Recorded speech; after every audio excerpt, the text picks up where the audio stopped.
All right, everybody, thanks for joining in. This episode, we are doing yet another Shudder thing. And no, we have not seen any sort of residuals from Shudder as of the recording of this episode. But this episode's a little bit different than some of the stuff that we've covered so far on Shudder. So we've covered straight-up movies on Shudder. We've covered... Well, I was going to say... have we done any just movies off of Shudder yet? I'm trying to let me think. Oh, you know what? Actually, the reason I first ordered Shudder was because that's the only place that I could get The Burbs. Ah, okay. So yeah, so technically, I guess we did The Burbs, which is on Shudder.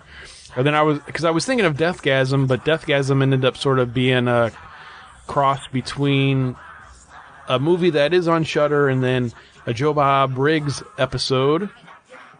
And this time we are covering a web television series that is exclusive to Shudder as well. And we covered the original Critters a while back, and this time we are covering Critters, A New Binge. Yeah, we did the original Critters, and, back in the day, that movie seemed to be a real big deal growing up. I remember when that came out and everybody was talking about it, and it was actually one of my kind of go-to movies back then. I really enjoyed it, and I only saw the sequel, never saw part 3 or part 4. I think those were both straight to DVD. And I don't know that I was really waiting for something new in terms of the Critters world. I know we've talked about in the past how Gremlins was, or they're still trying to find a way to reboot that. And I figured, with all this 80s nostalgia that's going on these days, that eventually Critters was going to come back. And lo and behold, it came back, and it's a Shudder exclusive. When we reviewed Critters, I remember that being one of those movies that hadn't seen since childhood and didn't really have that much of a recollection of it at all, really. And then I remember watching, I'm like, this is kind of stupid. This is boring as hell. And when you get into this new one, it starts off so weird, you're not sure what to expect. Because it almost is like you can tell it's weird. It's like, the best way to describe it, when I first started watching this new Critters series, and it's hard to even call it a series, and we'll get to that in a minute, but when you start off with it, it almost is like, it seems to me like it was a high school project for some teenagers that were trying to get some credits in their AV class, and they're like, oh, hey, cool, I got this cool computer program from 1993, so let's make a Critters movie for this class. Oh, cool, that sounds great. But you get about 4 minutes into it, and you're, because at first you're like, oh man, this is either going to be so bad it's good, or it's just going to be bad. And you get about 4 minutes into it and you realize, okay, this is going to be so bad, this might be enjoyable. Yeah, absolutely. The thing about it too is, the first movie, maybe the second, I guess, I think the second had kind of a cult following too. It's, it was played pretty seriously. I mean, it has its jokes and whatnot, but here we have, basically they've taken the concept of the Critters and, done a full-on horror comedy. And so there's no longer a question of whether or not, how are they going to take this thing seriously? Is it going to be more tongue-in-cheek? And clearly this is more of a comedy series than anything else. And then it goes back to as well that the special effects are greatly, greatly diminished to even the original 80s effects. And it's kind of given that, I mean, all I can say is it's must be very purposeful, because pretty much all the effects are very sci-fi channel effects, the kind of thing you would see flipping through the Sci-Fi Channel, like one of those octopus shark meets crocodile, whatever, that kind of thing. So it's all like, really wacky CGI, but at the same time that they have all that, like all the space scenes, like the spaceships and all that. I mean, it's almost like stills from Mystery Science Theater. It's so bad. Yeah. But then they go to the creatures and all of that, and then it's, for the most part, it's practical effects. It's funny because it actually reminded me of another movie that we covered last year, Summer School, and in the first episode of this, there is a scene where there is a mass mutilation, if you will, not to give too much of it away, and it reminded me of the scene in Summer School where they were trying to scare away one of the subs. So the two guys were like doing all their practical effects in the high school classroom, and you could tell like it was totally fake with like the tubing and the fake blood and stuff. Is what the scene in the first episode reminded me of, and that's about the time where I realized, like, okay, they aren't taking this very seriously at all. They're just making something super cheesy, and they right out of the gate, they're like, all right, this is going to be as much cheese as possible. Here we go. Yes, it is. It's big time cheese, and it felt very much like something you'd see like on Netflix, but mixed in with all the effects of the Sci-Fi Channel. Yeah, and then we've got the main character whose name totally escapes me, but he's this overweight kid who kind of strangely enough looks very similar to the main character in the original film. It's just like an overweight version of him. And he's obsessed with food, and he lives with his single mom, and he meets up with this girl that he likes, and it's kind of the typical like teenage drama that you see in a lot of these shows nowadays. But then meanwhile, the critters are coming back to Earth, and they're looking for one of their own who seems to have gotten lost or whatever, and he's stuck on Earth. Christopher was one of the kids, and then Charlie was the other kid. I think Christopher was the main kid? Yeah, I think Christopher was the main kid. And then what was the girl's name? Dana or something? You left out one of the best parts about the Christopher is living with his single mother. Christopher also had his uncle in the house as well. And his uncle was played by none other than Gilbert Gottfried. who has been aging the last several years, clearly. But yeah, that was pretty cool. I'm glad that he was part of it. He kind of gave it weight, because as much as Gilbert Gottfried can give a TV show or a series weight, I guess, it just kind of was like, okay, all right, now it feels like some type of a series or whatever. I mean, I remember watching, his Up All Night show on USA back in the day. That's kind of was my introduction to him. Oh man, I completely forgot about that show. That now, as soon as you said that, I was like, oh yeah, Gilbert Gottfried, Up All Night. I remember that now. Yeah, I think he played. It wasn't just horror movies. I think he did some horror movies, but he also did a lot of those 80s comedies, like I want to say stuff like Porky's and things like that. Probably. Yeah, I remember watching it, but I don't remember anything about it at all. I actually saw Gilbert Gottfried do stand-up at Summerfest in 1995, and cool. it was in like one of the free stages, or it was like in a tent, and it was like 1 or 2 o'clock in the afternoon, which was so weird. And he was the filthiest man you would ever. I mean, just being at a free thing in the middle of the day, with like kids walking around and stuff, and just vulgar as hell. And I don't remember what the gag was, but he had like a roll of tape up there with him, and he ended up like taping his whole face up and was doing something. But man, it was funny as hell. Too funny. Yeah, I thought it was cool that he was in this, playing the kind of the old goofy uncle or whatever. And then we also have the bounty hunters are back. That was a big part of the original film and the sequel. We had these shape shifting bounty hunters. That would basically they would look at. Like, oh, we're going to Earth. We need to see what a human looks like. Oh, let's look on their media here and find what, and then, oh, well, I'll be this guy. So then their faces would, shape shift into whatever character that they were looking at. So we got that. Now, again, the shape shifting, it's kind of funny because back in the 80s, it was all practical effects and it was pretty cool looking, like that whole transformation scene in the original film. And this time around, it's basically like it looks like a 12-year-old on his laptop was, putting together the effects for that scene.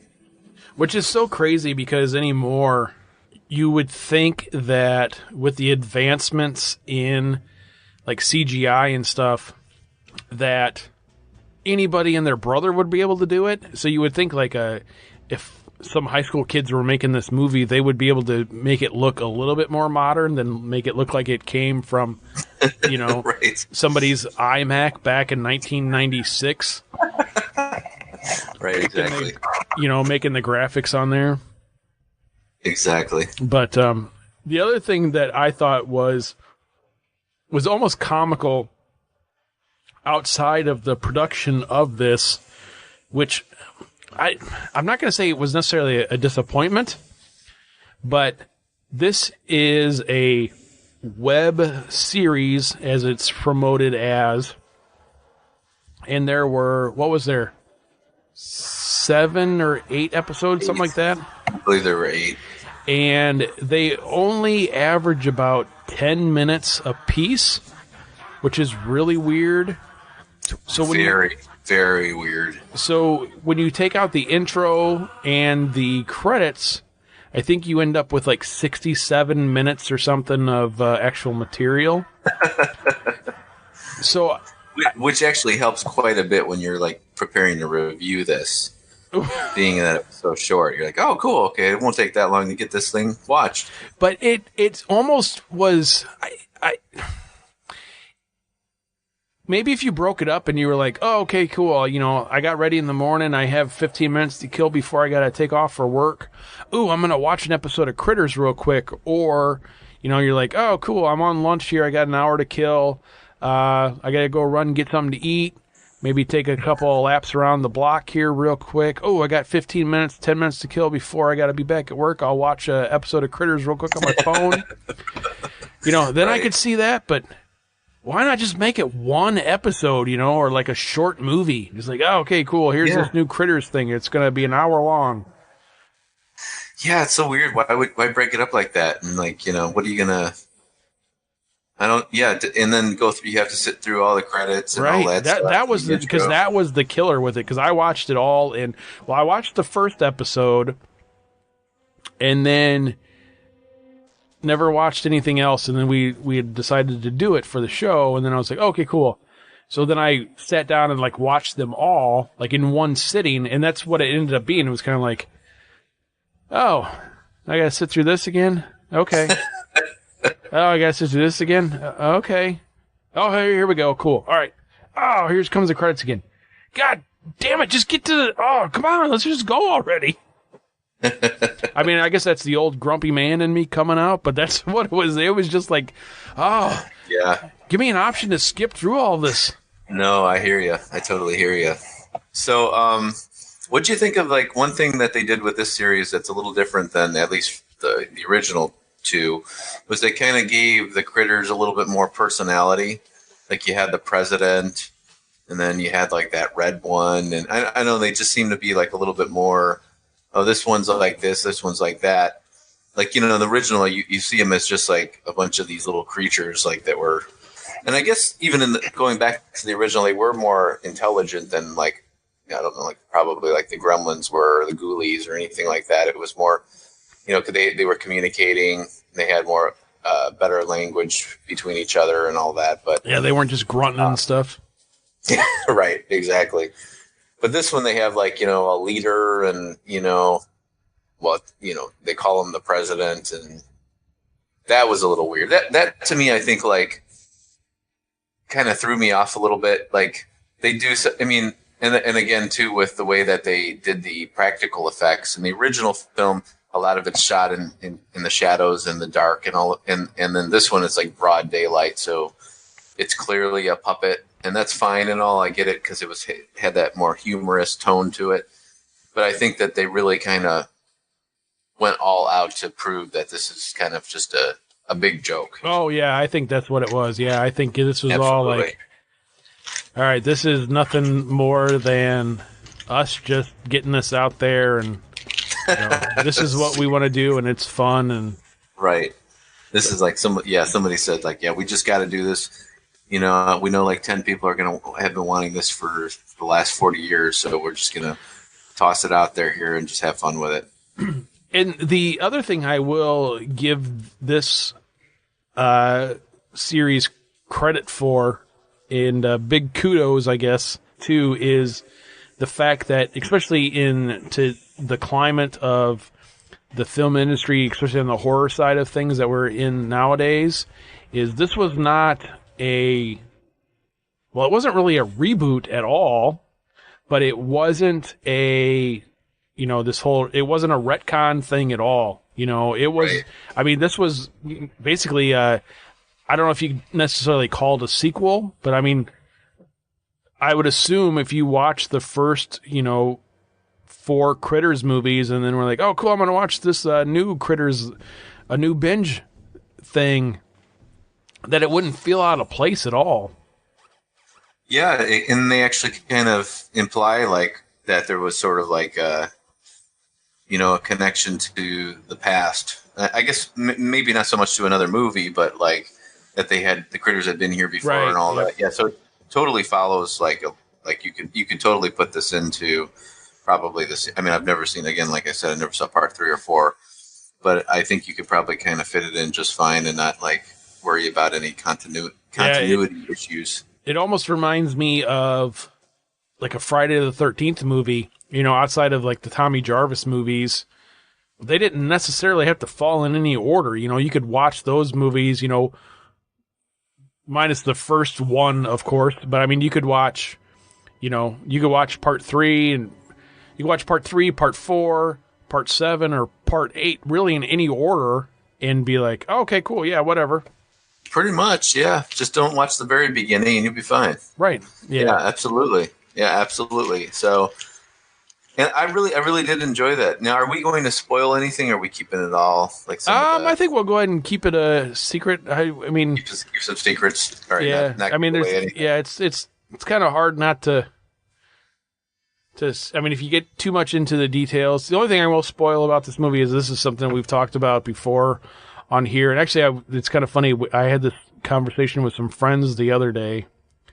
So now this is a movie that if you, and Mark, this would be good for you because I don't know if you watch this with your boy at all, but this would be a conversation that you could almost even have with him.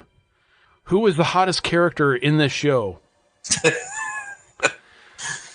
I would say the mom. Because the mom was smoking hot. Holy cow. But I know that we had talked about this before where, you're 12 years old watching these movies and you're like, damn, that girl's hot. And then, you're 42 years old and you're like, damn, that girl's mom is hot. Yeah. Yeah, definitely. Absolutely. And she's got some interesting background too in her character. I will say, though, that, and I don't want to give it away, but one of the characters, and when we get to know and figure out what they're all about, and I think that the series kind of went a little too far into, like, I get that they're trying to be humorous or shocking or weird and all that, but I think that they maybe pushed it a little too far where it was kind of hokey. And that's all I'm going to say about it, but I'm sure everybody, once you see it, you'll know what I'm talking about. But at the end of the day, I'm going to have to say that I give Critters the New Binge a thumbs up as one of the best modern takes on the popcorn and beer TV series, I guess you would say, especially for Shudder. So, and it was kind of nice in a sense, like the breaking it up in those short, like 10-minute episodes, because then you can, grab yourself another beer a little easier. Oh, there you go. I didn't think of that. Yeah. Absolutely. I'll second you on the thumbs up for sure on that. It was enjoyable. I mean, Yes. it was total cheeseball fest, and we talked about this in one of the recent ones. How when you were talking about this during the Deathgasm episode, where you had watched it in the morning, and when I actually sat down and watched this, I watched it in the morning as well. Oh, did you? Yeah, not with a nice McDonald's breakfast sandwich, but Oh, that's what I had. I did watch it in the morning, and it was enjoyable. So I think, you know, you could probably make it through this particular series any time of the day. And like we said, they are short enough to where, I think the longest one was like 12 minutes or something, but there was a couple that were like 8 minutes long or something. So you could definitely sneak it in, if you take your headphones into the shitter with you while you're at work, you could sneak in an episode. Absolutely.